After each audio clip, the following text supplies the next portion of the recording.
budgets are not just about the fiscal spending, they're about political priorities. They tell you about how the government thinks about welfare. When we look at the social spending on welfare through the union budgets, we're seeing that the state is doing neither. Neither is it preventing or reducing vulnerability, but it's definitely not doing the latter, which is promoting well-being and for a person to live their life with dignity. Self-employment, flexibility and entrepreneurship, even as regular salaried jobs are declining. How does this frame shape the expansion of gig work and quick commerce in India? Gig work is a poor replacement for other kinds of work which government policies are systematically choking. So it is a systematic creation of precarity. You see, the Niti Aayog report of 2022 actually strongly encourages the government to create further gig work. It says that by 29-30, going by current figures, 2.6 crores of Indians will be employed as gig workers, which would account for almost more than 6% of non-farm employment, which is a huge number. And this will not only be in the retail sector and in the e-commerce sector, but also in manufacturing, insurance and teaching. But to see it in perspective, you have to see what all avenues of employment are being choked. Public employment, lakhs of jobs, no recruitment. In the public sector, a lot of jobs which should be done as a permanent recruitment are being done on contract basis. So lots of job opportunities are actually being closed down and these people are being pushed towards gig work. VVG Ramji bill, even the notion of guaranteed employment on demand is being killed. So what does this change mean for rural workers' bargaining power, wages and the idea of employment as a right? There's a lot of chatter that the budget would seek to boost domestic consumption, thus killing demand at the bottom and only relying on the middle class help in achieving. So there is no guarantee right now that this VB Gramji will be notified across the countries. They might say that the southern states can only have it in 5 poorest districts or something like that. So that's a pretty damning thing. What the government has done is to throw out the baby and to keep the bathwater. It's not just a question of quantity, whether you have a job or not. I think the question of quality of employment is very important. It came through very strongly during the gig workers strike that happened on New Year's Eve, where Dipinder Goyal then said that, what's wrong with the gig economy? At the end of the day, it is giving jobs to so many people. Yes, but very poorly paid jobs. So gig economy is now a huge thing and the government wants to push ahead with it. In about 10 days, Finance Minister Nirmala Sitharaman will be presenting the Union Budget 2026-27. While the nitty-gritties of this document are often presented in ways that appear to be both outside the understanding and the interest of the vast majority, it serves an extremely important purpose. It reveals the priorities of the government and shows citizens where it really intends to invest its efforts. While perhaps the same cannot be said for the government, one of the issues that has been a serious concern for the people of India for some time now has been around jobs, their availability, their quality, and the dignity associated with them. We've seen protests around recruitment scams and paper leaks. We've seen the explosion of gig work that comes with low pay, long hours, and no security. And we've seen the union government and its leaders celebrate the rise of self-employment as a success story rather than as an outcome of job scarcity. Just recently, Parliament has also repealed the Rural Employment Guarantee Act and replaced it with a law that has been criticized for dismantling the rights-based approach. The new labour codes brought in by the union government are also said to make workers' lives even more precarious. In this situation, what should we expect from the budget? Can it be used to address these issues, and is it likely to? That's what we'll be talking about today, in the first of a series of pre-budget discussions hosted by The Wire in collaboration with the Centre for Financial Accountability. We're joined by a panel of researchers who have worked on these issues for years. Professor Reetika Khera is a development economist who teaches at the Indian Institute of Technology, Delhi. For over 15 years, she has been engaged in fieldwork and research related to NREGA, the public distribution system, school meals and other welfare programs. Dr. Akash Bhattacharya is a historian and trade union activist. He is a member of the National Council of the All India Central Council of Trade Unions and has been involved in several labour movements. Asmi Sharma is a researcher who has been working with various rights-based campaigns such as Jan Sarokar and Pension Parishad for the last 8 years. And Nancy Pathak is a researcher and has been associated with movements and campaigns for the past decade. Thank you all so much for joining us today. I'll hand over now to Nancy, who's going to take this discussion forward. Thanks so much, Janvi. As Janvi mentioned that Manrega has been replaced by the VVG Ramji bill recently. I mean, one day it was tabled and next day it was passed in the parliament. It was passed in December, right before, and actually there was not enough time for people to even come to the, understand the bill properly or react to it. So this actually shows the recent trends with the labor codes also, which is supposed to come out in the month of April, and the urban workers are already bracing to face that. With these, there has been a clear shift in the past decade, and these shifts actually are pointing towards how the central government is trying to shirk its responsibility and what is their understanding of jobs, work, welfare, and social protection in India.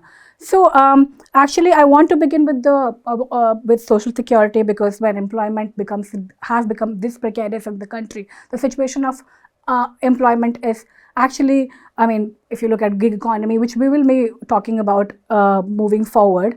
So in this, when employment becomes such a big issue in a country, this is where the social protection actually comes to protect the people. So Asmi, my first question to you is that what do the past union budgets reveal about the trajectory of social security spending in India, and what does this indicate about the about how seriously the state is taking treating its responsibility towards social security and welfare? Okay, so when we look at social security, we have to understand it, like you said, through the lens of employment and unemployment. But more importantly, we also need to understand it as what the nature of the workforce in India is, which is largely informal and unorganized. So about 90% of India's workforce is in the unorganized sector, which means that they don't have access to any kind of formal protections, whether social or economic, which are given and granted to other formal sector workers. So social security has to be looked at from that perspective, where in the absence of such protections, the state steps in, and the state then is the primary guarantor of these social protections. And when we talk about social security, it's not just one scheme or two schemes, it's a series of interrelated schemes and programs that work together to provide social security. In India, the three core such social security welfare pillars would be the schemes under the National Food Security Act, which is the PDS program, and then you have maternity benefit, midday meal schemes, etc. Of course, the highly contested Narega is one of the key social security architectures of welfare in this country. And third, we have the National Social Assistance Program, which is also kind of being ignored by the government. So if you look at the budget for the last 10 years, or even the budget of the second government of the NDA, we start to see that certain clear patterns are emerging through social security spending in budgets. Number one, the pattern emerges that the share of budget allocated to these programs before the pandemic is now lower than its current financial allocation, even though the budget should for social security have ideally been increased in the post-COVID period. When we look at the Narega budget, which in 2019-20 was something like over 2% of the share of overall budget, decreased to something like 1.3% 2 years after the COVID pandemic, even though there's enough evidence to show that there was demand for the program. Similarly, with the NSAP budget, if we look at its 10-year trend, we see that it's declined from 0.6% of the overall budget to something like just 0.2% of the budget today. Similarly, we're seeing this across the NFA schemes as well. The budgets are either remaining stagnant, which is actually a decline in real terms, or the declining as a share of the overall budget. Even where budgets are remaining stagnant, so let's say the NSAP budget, it has remained approximately 9,500 crores for the past 10 years.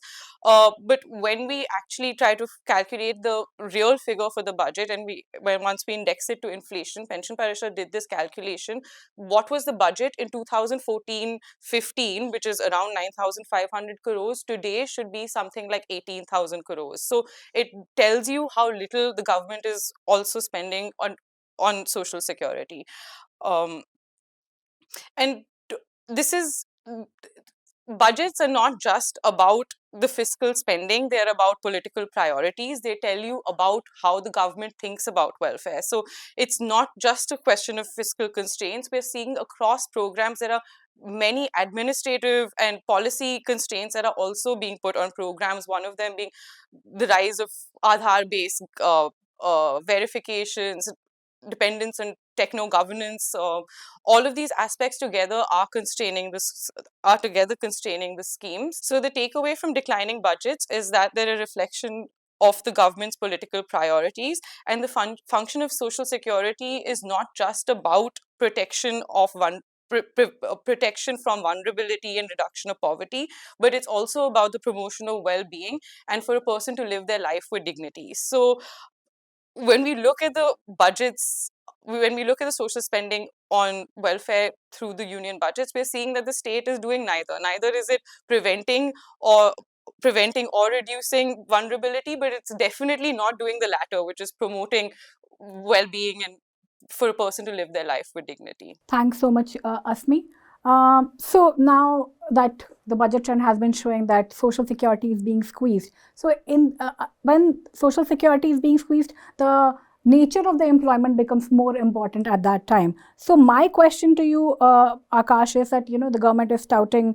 They have been talking about being Atmanirbhar, self-employment is so important, and they have been actually, boasting about the employment figures, especially in case of women, that women are more self-employed. So my question to you is that budget is increasingly celebrating self-employment, flexibility and entrepreneurship, even as regular salaried jobs are declining. How does this frame shape the expansion of gig work and quick commerce in India?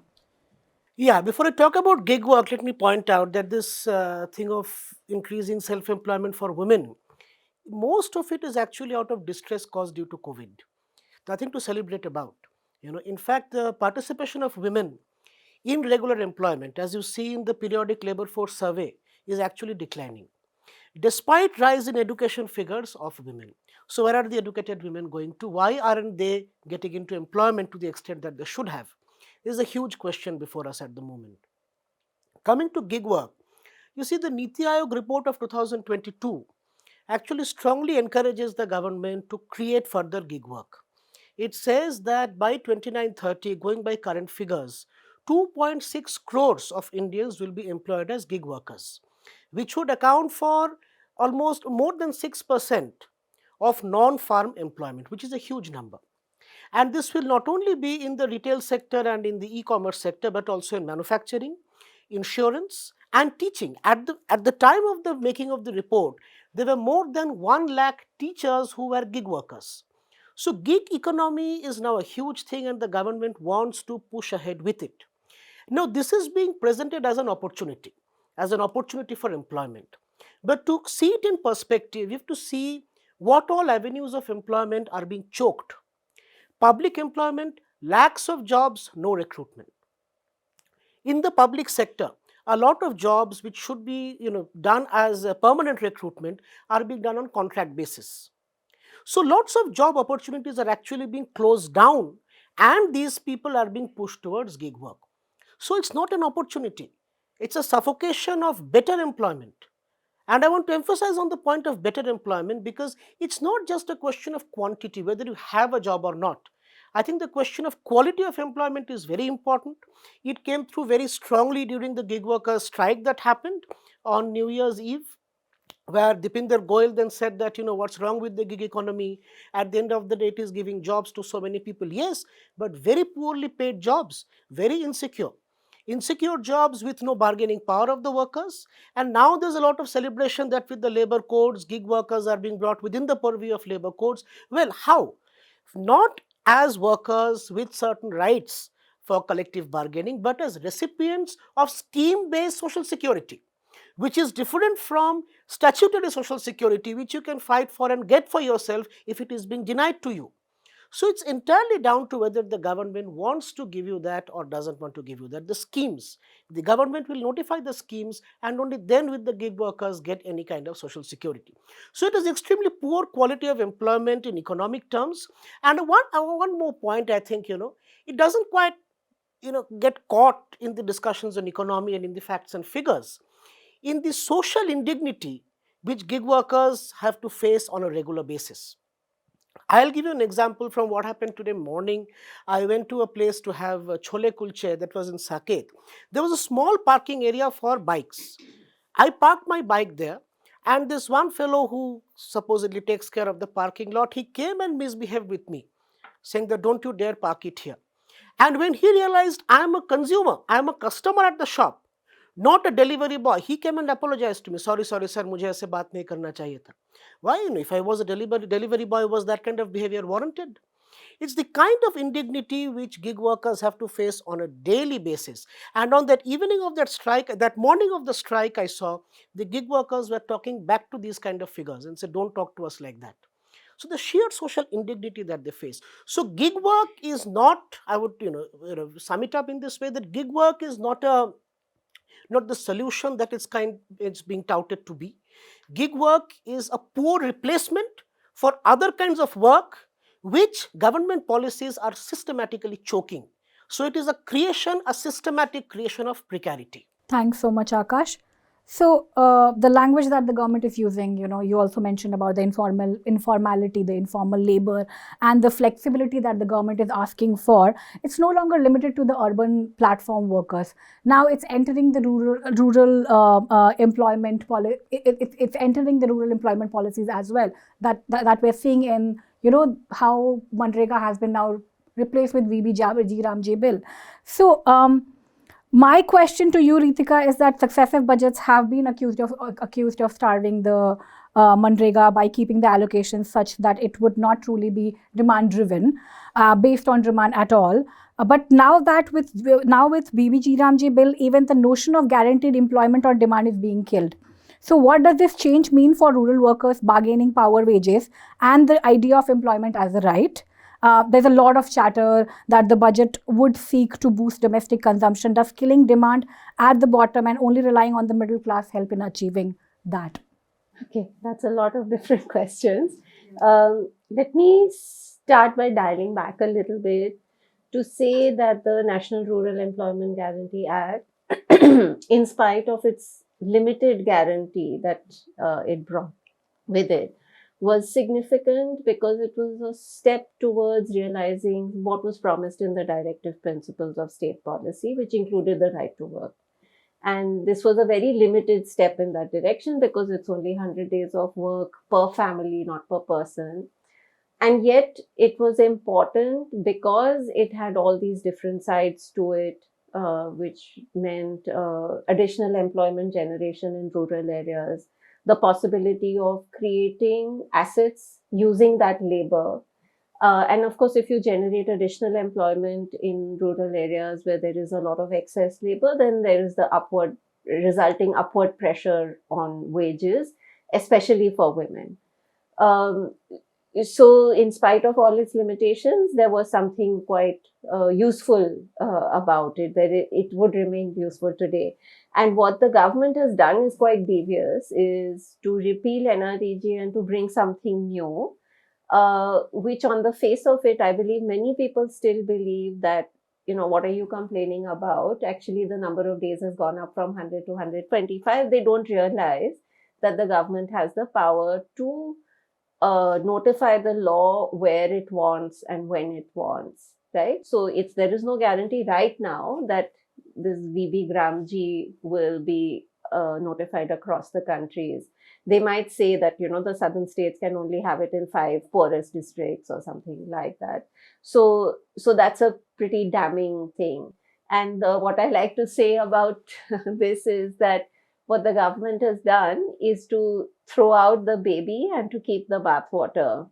Because in NREG, there were many problems, right? One issue is what you mentioned, which is about starving it for money, in a very annoying fashion, because every budget allocation, half of it almost would be used to clear arrears from the previous financial year. And obviously then for the coming financial year, the money would run out by October, November, and again the arrears would pile up. So starving it for money, stagnant real wages, the wages are too low now, much below private market wages. Corruption was a big problem. In spite of this heavy dose and overburdening the program with technocratic fixes, In fact, the government has admitted that it's been a failure. So, what I have in mind is the July 2025 circular, where they said this national mobile monitoring system is not working and people are gaming it.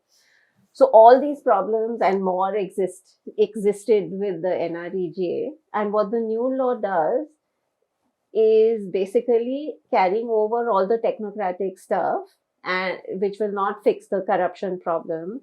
The new law cannot fix this asymmetry or whatever, in the imbalance in the utilization of NREGA money, where the southern states were able to use more than the poorer North Indian eastern states. There's nothing that can guarantee that. And it's thrown out what was the most important thing in NREGA, which is the guarantee of work. Even that was very limited and in operation, not necessarily the way it was imagined, but still there was something to it. So I think the problem now is quite large in the sense that we don't have a guarantee of work at all in rural areas, quite likely. Of course, we need to see what the government does. I mean, they might initially notify it across the country, but not give the money, because they have the power to fix a notional allocation for each state. And they say if you spend to the states, they say that if you spend more than that, then 100% contribution is yours. For the notional allocation, up to the notional allocation, it's going to be a 60-40 sharing formula, which is also unfair to the states, because in the NREGA, it was 90-10. The states were only spending 25% of the material cost. 100% of the wage cost was borne by the central government. Now it's going to be 60-40 until you exhaust your notional allocation, for which how it's going to be determined, we don't really know yet. It's going to be determined on some objective criteria or some such, which is to be determined by the central government. So I think that for all practical purposes, the new law is not a law, it's just a scheme which may or may not work depending on the whims of the central government. Thanks so much, Reetika. Reetika has already mentioned that how the rural employment, there's an erosion of the rural employment guarantee. And Akash mentioned about how, there is a loss of formal employment. So it basically, it now shifts the entire, the pressure has now shifted to social security, social protection to perform better, for people to live their life with dignity. That, according to Article 21, which is enshrined in the Constitution of India, that everyone has the right to live their life with dignity. So, Asmi, now that the focus is shifting to social protection, my question to you is that in the absence of robust job creation and with rising precarity, can social security still function as a safety net if budgets continue to underfund it? Or are we witnessing a quiet withdrawal of the state from social protection? I mean, definitely we have seen that the welfare budgets are being, every successive year, are being continuously underfunded. And also there is no doubt that there is a withdrawal of the state from providing social security. We are seeing this in two kinds of ways. And more than that, we're also seeing the understanding of welfare being changed from, as Reetika was saying, from a rights-based approach, which is how welfare came to be imagined and consolidated through the 90s and through the early 2000s. And we see all these welfare rights come about then. But what is happening, it's becoming more and more clear through both fiscal and administrative constraints, what's happening in the last decade, which is that the state is stepping away from this rights-based approach, understanding of welfare, and moving towards a delivery and deliverables kind of approach. So this obsession with reaching targets. I mean, like you were saying, Akash, so the e-Shram portal, for example, the government has now issued notices saying register all unorganized sector workers on the e-Shram portal. Great, they've been flaunting their targets, 31 crore registrations have been achieved, etc. But the second part of it, which is the point of registering the workers on the e-Shram portal, is that so they'll be connected to various social protection measures. But we are not seeing how that's being translated. So really the understanding of welfare from the government's part is a little bit superficial. And the second thing we're seeing happening across welfare schemes, which is apparent in Narega, but it's been happening to NSAP for the past several years, which is that the shifting of welfare is now being shifted, the burden of welfare is now being shifted onto states. So the center remains in administrative control, but they're fiscally putting the burden of welfare on states, and again it becomes discretionary on the state's fiscal and administrative capacity to provide beyond what the government is saying. So it really is transforming the idea of welfare as a right or as a guarantee or as an entitlement to something that needs to be managed or needs to be delivered in that sense.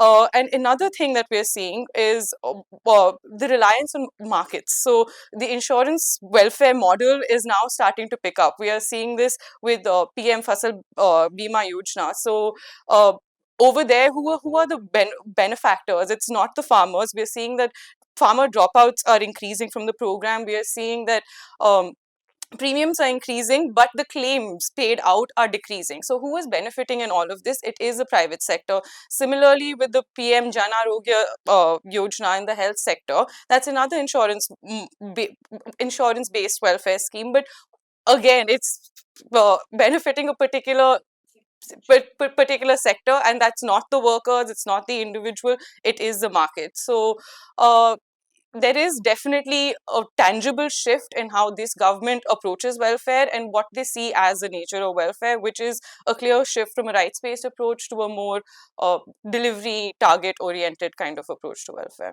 Thanks, Asmi. So the state of cost does not describe this as a withdrawal, they don't want to admit to the fact that they are withdrawing from it and they are basically shirking their responsibility. The language now is used of reform, competitiveness, efficiency. So my question to you, Akash, is that the government argues that competitiveness requires squeezing more labor per unit of investment and easing regulations. Is this largely what the labor codes are intended to do?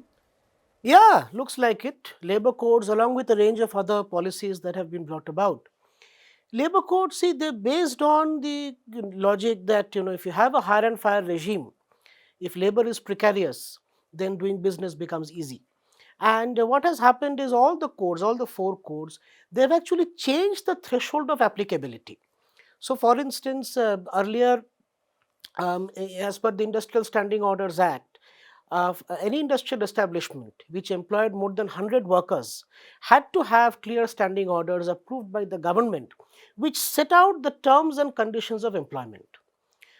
More than 100. Now that's changed to more than 300. If you look at occupational safety or the OSH code earlier for occupational health and safety, factories which did not use power, those kind of factories, if they employed more than 10 workers, the laws applied to them. Now that has been changed to more than 20. For factories which used power, earlier that was more than 20, now that's changed to more than 40.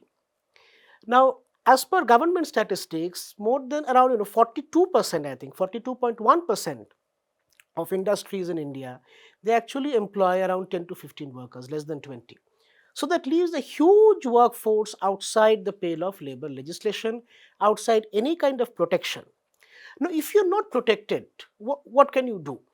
You can exercise your right to dissent or your statutory rights or your constitutional rights. Now, some of the statutory rights have also been taken away. So, for instance, something like a legal strike has now become a virtual impossibility under the new labor codes, right? Also, the deregistration of trade unions has become far more easier. So that makes the lives of labor extremely precarious and takes away a lot of their rights. Now, this is not existing in isolation. If you have a large labor force which is very precarious, which is not earning very well, which is on the wrong side of the inequality pyramid, they at the same time have to pay more taxes. Because with the corporate tax slabs, there is now more reliance on indirect taxation to fill the government coffers, right? And the burden of indirect taxation falls largely on the mass of the people. These are not people who are paying income tax, but they're paying indirect taxes. So you are, snatching away rights, you are reducing the quality of employment, you are making them pay more. It's the recipe for creating a very vast, precarious, unhappy, hungry to a great extent labor force, which we believe is a recipe for social instability, for political instability, and it's not the right thing for economic growth. The economic growth has to also be demand driven. If the working class is pauperized, then there can be no demand driven economic growth. So we are staring at a very bleak scenario, and something definitely needs to change. And one of our expectations from the budget will be that something is done about this. Unfortunately, the last budget, in the name of creating employment, there was a new scheme for the employment linked incentive. Right now, what did it do? It actually incentivized private employers to employ people. Now, you see, if you remember the debates over the last couple of decades, a major reason for encouraging the private sector has been that the private sector will be an engine of growth as well as job creation. So, if they now have to be incentivized to create jobs, that too precarious temporary jobs, are we seeing a divergence between economic growth and job creation? Are the fruits of economic growth swelling some particular pockets, making the rich richer and not creating enough jobs? That would be a very, very worrying scenario. And labor codes are laying the legal framework for that in a very direct manner. And it's not very talked about, but there's also a new labor policy, the Shram Niti, which says that workers have to work out of a sense of duty for the nation. So it's part of a larger shift from a rights to duties framework. Whereas the Constitution clearly says that there has to be a balance between the rights and duties. Just like in industrial law, there has to be a balance between the employer and the employee, the employer and the worker. And there's a lot of dog whistling about labor strikes and how they ruin the industries. Now we are having a situation where my colleague Maitri Krishnan has called the dictatorship of the employer. Dictatorship of the employer actually swings the balance completely in the other direction. And as I said, it's a recipe for social and political instability. And if economic growth gets channelized towards making the rich richer and gets divorced from job creation, we are staring at a very bleak scenario.